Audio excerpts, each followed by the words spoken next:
déjà sur la santé, on a réduit les antiparasitaires.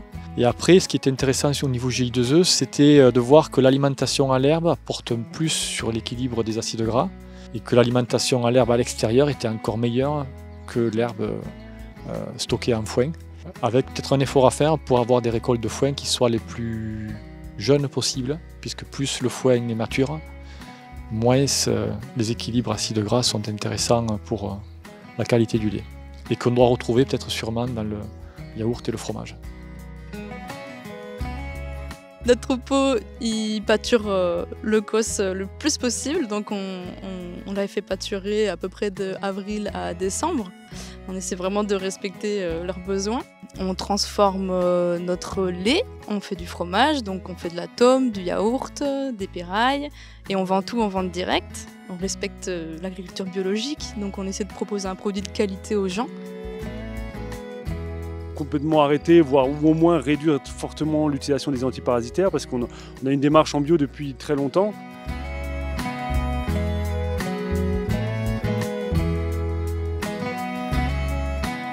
Le contexte de mon étude, c'était d'étudier l'impact de pratiques d'élevage qui relèvent des principes de l'agroécologie sur la qualité nutritionnelle du lait de brebis et sur la santé des animaux. La plupart de ces exploitations vendaient le lait à des laiteries, donc des laiteries locales, Papillon, les bergers du Larzac, Olga et le Fédou, qui transforment le lait soit en fromage comme le Roquefort AOP, soit en yaourt.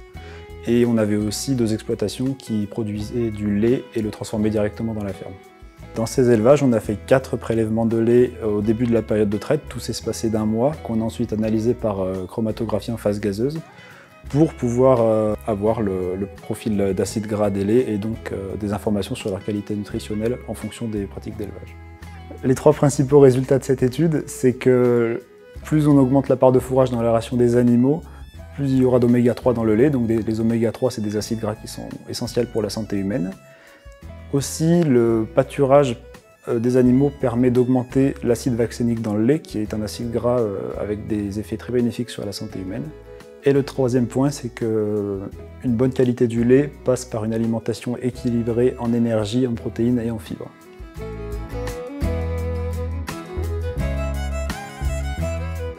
Tout d'abord, il faut savoir que chez les ruminants, on peut enrichir les matières grasses du lait en oméga 3, mais également en d'autres acides gras produits par le microbiote digestif du rumen.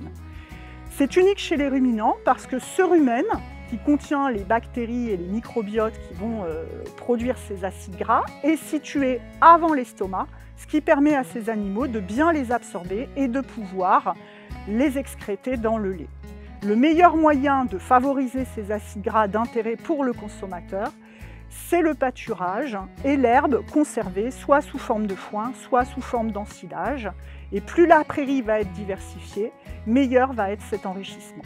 Pour moi, la gestion de la santé de l'animal va passer obligatoirement par une médecine préventive, c'est-à-dire qu'on va prévenir les maladies et ne plus attendre qu'elles se déclarent. Un des grands leviers et un des leviers essentiels pour bien prévenir les maladies, c'est l'alimentation, dont notamment pour les herbivores, le pâturage. L'agroécologie, pour moi, sur le terrain, va permettre de proposer des solutions aux éleveurs avec une méthodologie de démarche qui va leur permettre de garantir à la fois la santé de leur animal, de proposer des produits de meilleure qualité aux consommateurs et de préserver l'environnement tout en tenant compte de leur qualité de vie.